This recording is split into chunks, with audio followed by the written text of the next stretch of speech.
అలా చూస్తూ ఉండండి అంతే. పెళ్ళంతా ఈ అక్క చెల్లెళ్ళే జరిపిస్తారు. నో, నాకు ఈ పెళ్ళొద్దు.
అమ్మా, ఈ నెల 15వ తారీఖున ఉదయం 7:36 దివ్యమైన ముహూర్తం ఉంది.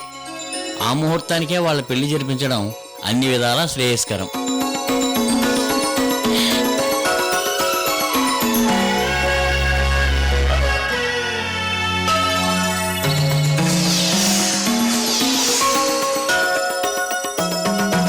ఏమంటారు కూతుళ్ళు, మీ చెల్లెలి పెళ్లి ఆ ముహూర్తానికే చేసేద్దామా? ఓకే బాబాయ్, ఆ ముహూర్తానికే చేసేద్దాం. వెంటనే మనం పెళ్లి పనులు మొదలు పెడదాం. ఏ అలేఖ్య, చూసారా అండి వీళ్ళెంత జోరు మీద ఉన్నారో? ఈ విషయం ఒకసారి మా బావకు చెప్పాలి.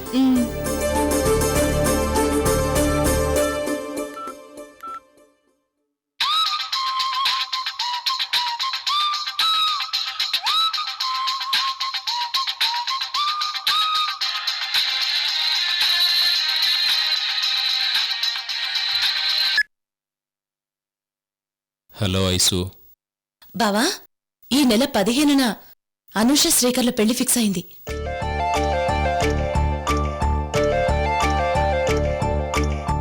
అలాగా, very good.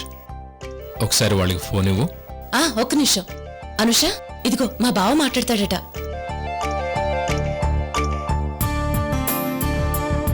Hi Anusha, congratulations. Thanks Santosh garu. ఇప్పుడు మీకు ఎలా ఉంది? పర్లేదు అనుష, ఇప్పుడు బానే ఉన్నాను. కాకపోతే ఇది కార్పొరేట్ హాస్పిటల్ కదా, మన మీద వాళ్ళు ఎక్స్పెక్ట్ చేసే అమౌంట్ వచ్చేంత వరకు మనల్ని డిశ్చార్జ్ చేయరు. మీరు ఈ పరిస్థితుల్లో కూడా భలే జోకులేస్తున్నారే. సరే సరే, మీ కాబోయే శ్రీవారికి ఒకసారి ఫోన్ ఇవ్వు అనుష. ఒరే గద్దముక్కు.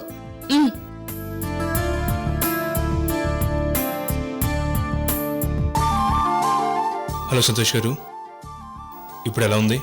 నేను బానే ఉన్నాను శ్రీకర్. పెళ్ళైన తర్వాత నువ్వెలా ఉంటావో ఆలోచించు. ఎనీవే, కాబోయే పెళ్లి కొడుకు గారికి కంగ్రాట్స్. థ్యాంక్స్ అండి. ఓకే సంతోష్ గారు, నేను తర్వాత వచ్చి మిమ్మల్ని కలుస్తాను. ఉంటాను.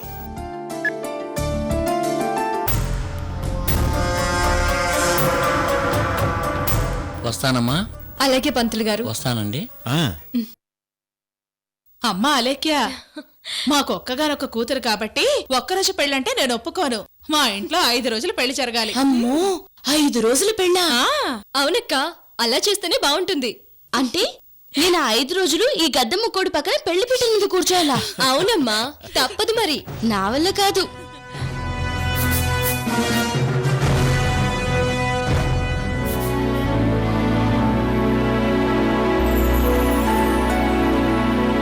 నేను మీ అందరికీ ఒక విషయం చెప్పాలి.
ఏమైంది బావా చెప్పు.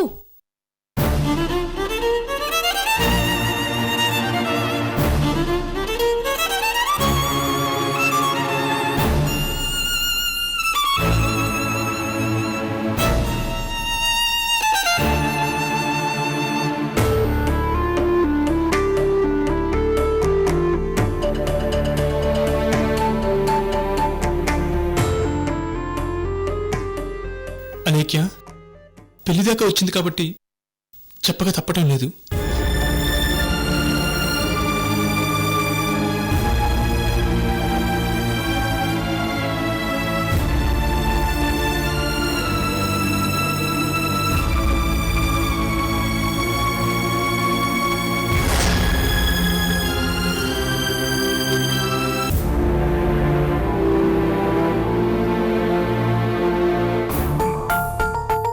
అలేఖ్య ఈ విషయంలో నన్ను క్షమించాలి.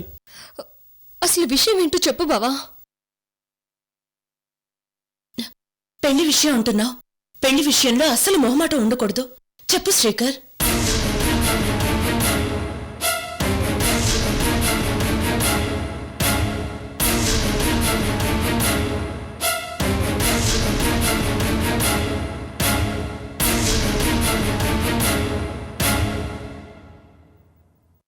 ఏమీ లేదు అలేఖ్య. అది నీకెలా చెప్పాలో అర్థం కావటం లేదు. చెప్పరా పర్వాలేదు. అది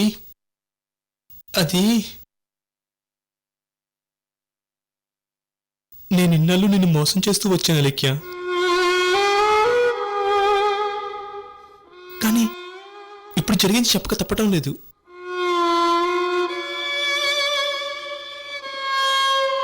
నువ్వు ప్రెగ్నెన్సీతో ఉన్నప్పుడు నీకున్న ప్రాబ్లమ్స్ వల్ల టెన్షన్ విషయాలు చెప్పకూడదని డాక్టర్ చెప్పాడు కాబట్టి అప్పుడు చెప్పలేదు. తర్వాత ఎప్పుడైనా చెప్పుదాం అనుకున్నాను. అప్పటి నుంచి నువ్వు ఏదో ఒక టెన్షన్ ఉంటూనే వచ్చావు. కానీ ఇప్పుడు చెప్పక తప్పడం లేదు అలేఖ్య.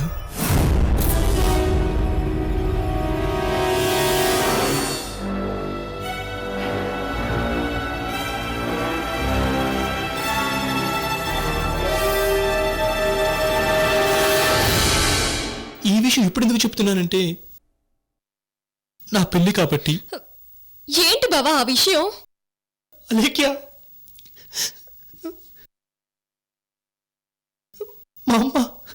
మా అమ్మ బ్రతికే ఉంది అలేఖ్య.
ఏంటో నువ్వు చెప్పేది? అత్తయ్య బతికే ఉందా? మరి ఆ రోజు ఫ్లైట్ యాక్సిడెంట్లో అత్తయ్య తర్వాత యాక్సిడెంట్లో ఇద్దరు బతికారని చెప్పాను కదా. అందులో ఒకళ్ళు అమ్మ. ఎంత సంతోషకరమైన వార్త చెప్పడానికి ఎన్నాళ్ళు టైం తీసుకున్నావేంట్రా? ఇది చెప్తే నాకొచ్చే ప్రాబ్లం ఏంటి? నీకు ప్రాబ్లం వస్తుందని కాదు, అక్కడ అమ్మకి ఏదో ప్రాబ్లం వచ్చింది. అది సాల్వ్ చేసుకుని తనే వచ్చి స్వయంగా నీకు వివరంగా చెప్తానంది. ఈ లోపల నీకు చెప్పొద్దంది. అమ్మ బ్రతికే ఉందని తెలిస్తే నువ్వు అత్తయ్యని చూడాలి అంటూ ఎక్కడ ఎక్సైట్ అయిపోతావో అని తనే వచ్చి నీకు నెమ్మదిగా చెప్తానంది.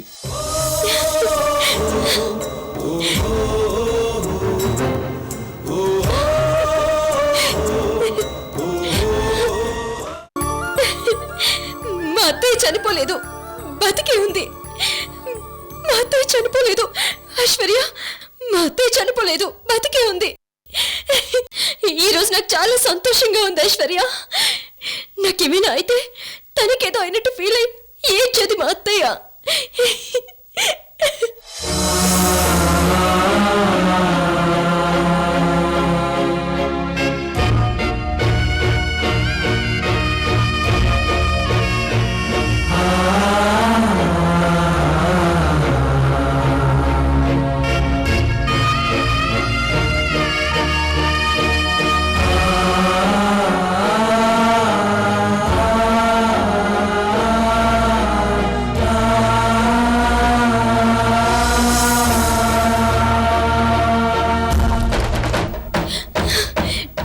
నేనెంత పెద్దదాన్నైనా మా అత్తయ్య తినిపిస్తే గాని నేను తినేదాన్ని కాదు. తను నన్ను బతిమాలి మరీ తినిపించేది.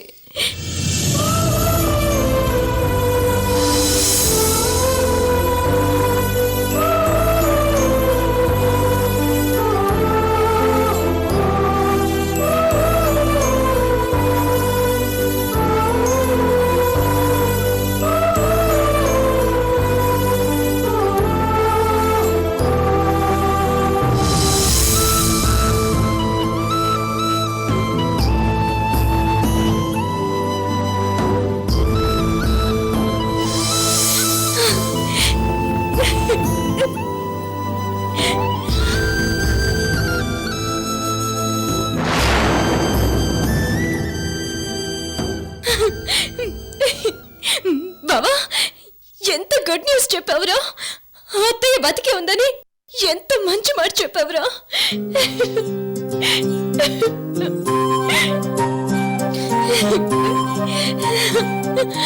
అనుష, అనుష, మా అత్తయ్య చనిపోలేదు, బ్రతికే ఉంది. మా అత్తయ్య బ్రతికే ఉంది అనుష.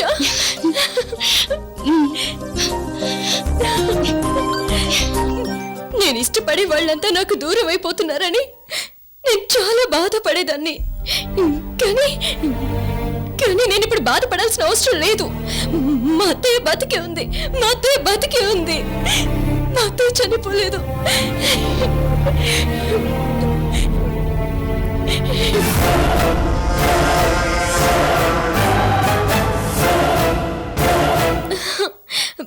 బావా, మరి నీ పెళ్లి విషయం అత్తయ్యకి చెప్పావా? చెప్పేనే, ఆల్రెడీ అమ్మ యూస్ నుంచి బయలుదేరింది. రేపు పొద్దునగా ఇక్కడ ఉంటుంది. అంటే రేపు నేను మా అత్తయ్యని చూడొచ్చు అన్నమాట. బావా, రేపు నేను ఎయిర్పోర్ట్ కి వెళ్ళి స్వయంగా అత్తయ్య నేనే రిసీవ్ అలాగే చేసుకుంటాను. అలేఖ్య. అమ్మా, నేను మా అత్తయ్య ఒకేలా ఉంటామని మా డాడీ చెప్పేవారు. నాకు ఓల్డేజ్ వస్తే అచ్చం మా అత్తయ్యలాగే ఉంటానని చెప్పేవారు. అలాంటి అత్తయ్యని నేను మళ్ళీ చూడబోతున్నాను.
ఠాగూర్ గారు, విజయవాడలో ఉన్న మా అఖిలపూర్ణ కంపెనీ మా బాబాయ్ మాకు ఇవ్వటానికి ఇష్టపడటం లేదు.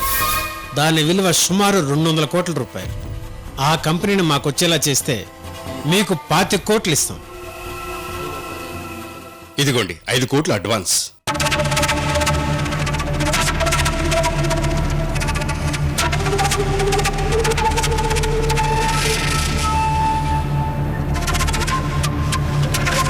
ఓకే, మీ పని అయిపోయినట్టే.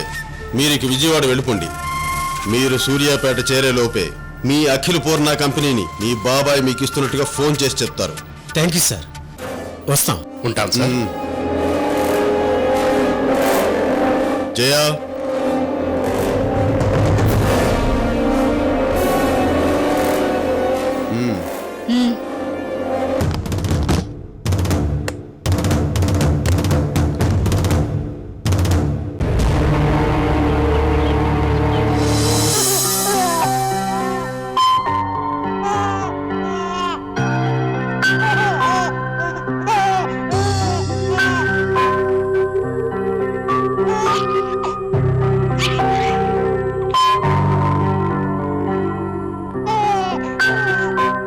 ఇదిగో మనిద్దరం మంచి ఫ్రెండ్స్.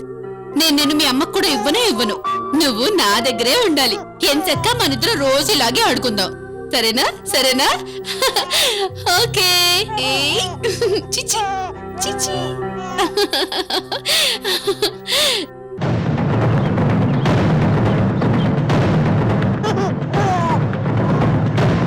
అరే అరే, నువ్వు భలే నవ్వుతున్నావురా. నువ్వు నవ్వుతుంటే ముత్యాలు రాలిపోతున్నాయి.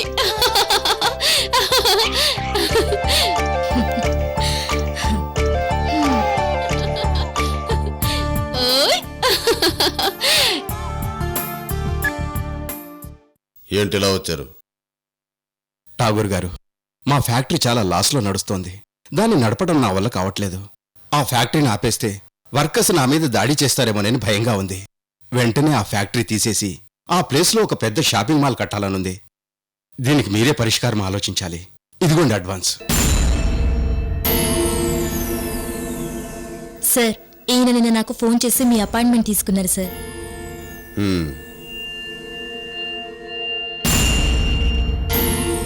ఈ డబ్బు నాకొద్దు.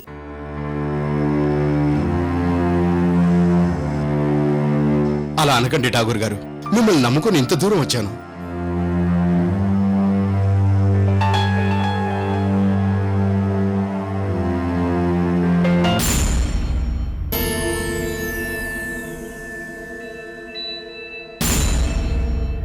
రాజుగారు, ఆ డబ్బులు మీ దగ్గరే ఉంచుకోండి. అది కాదమ్మా, ఈ విషయంలో ఠాగూర్ గారు హెల్ప్ చేయకపోతే నేను చాలా దెబ్బతింటానమ్మా. చూడండి రాజుగారు, మీరు కట్టబోయే shopping mall last floor Tagore గారి కూతురు అరుంధతి గారి పేరు మీద రిజిస్టర్ చేయించండి. మీ ప్రాబ్లం సాల్వ్ అవుతుంది. అది కోట్ల విలువ చేస్తుందమ్మా. అయితే మీరు మొత్తం పోగొట్టుకుంటారు.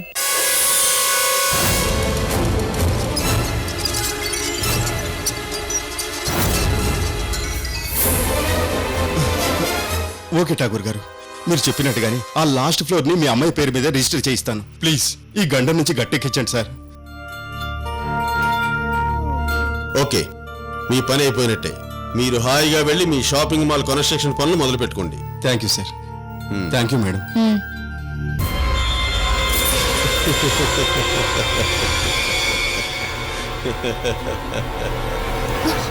ఠాగూర్ గారు,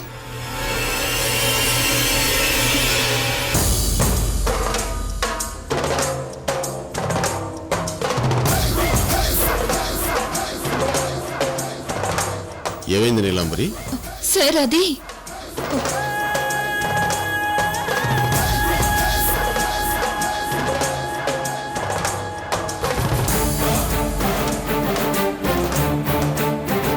జై ఇప్పుడు మన మనిషే. పర్వాలేదు, చెప్పు. ఠాగూర్ సార్, అక్కడ ఘోరం జరిగిపోతోంది. అలాగే ఐశ్వర్యాలు కలిసి మీ అమ్మాయి ప్రాణానికి ప్రాణంగా ప్రేమించి శ్రీకర్ని అనుషకిచ్చి పెళ్లి చేయడానికి ముహూర్తాలు పెట్టించారు.